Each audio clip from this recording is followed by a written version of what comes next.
So Kristen, let's go ahead. I want to just spend a little bit of time understanding the funding for this project. And Oregon Department of Transportation is basically the spearhead of this whole thing. So explain to us how the funding works. And did this come out of taxpayers' dollars, or was there a levy, or how did it work? Yeah, well, it's the Oregon Department of Transportation. We build roads, and so this trail is a little bit different than that. But we are the spearheads, but we work really closely with Oregon State Parks, the U.S. Forest Service, another partner, and the three agencies really work together and try to figure out how to do the funding.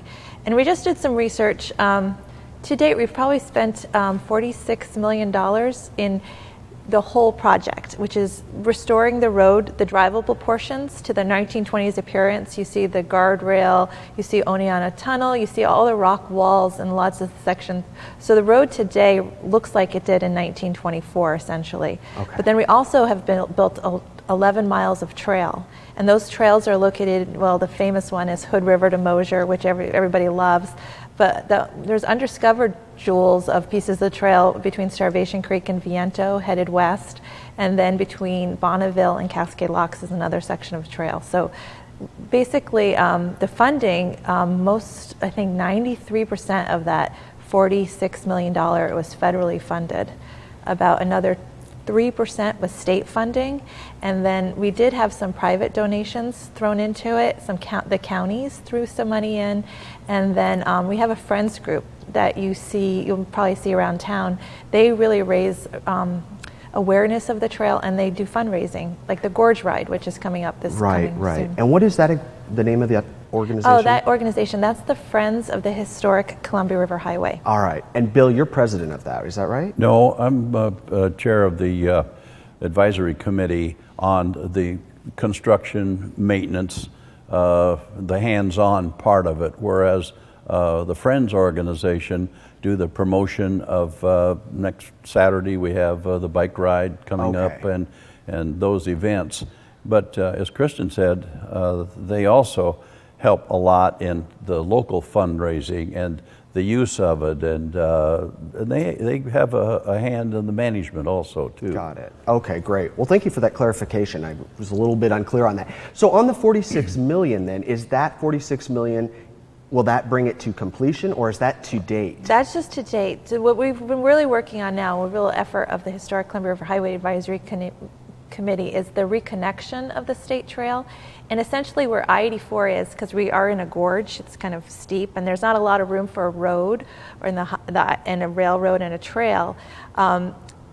Parts of the original historic alignment have been destroyed or abandoned due to the construction of I-84. But what a lot of people don't know, next time you go down I-84, you can just look out your window and you can try to track the old pieces of the highway in the woods, and there's actually pavement still there. So we are working on a plan to reconnect the abandoned portions of the historic highway as a trail, and the ultimate goal is to get those cyclists and hikers off of I-84, because right now you're forced to use the shoulder of I-84, which is not pleasant. Right. And so the ultimate goal is to build a trail. So we've just completed the Historic Columbia River Highway State Trail Plan. It was a partnership project with state parks, and that puts the price tag on the project at $50 million, which sounds like a lot, but we really think of it as a world-class adventure from Portland to the Dalles. You just imagine being able to ride your bike through the Columbia Gorge National Scenic Area, and it's a big investment, but we really think it'll be worth it in the long run. 100 years from now, people will be looking back at us. Yeah. That is a really neat point, that you'd be able to leave Portland and bike clear out to the Dalles and not have to deal with the freeway. I mean, is there anywhere else in the country that even has something like that?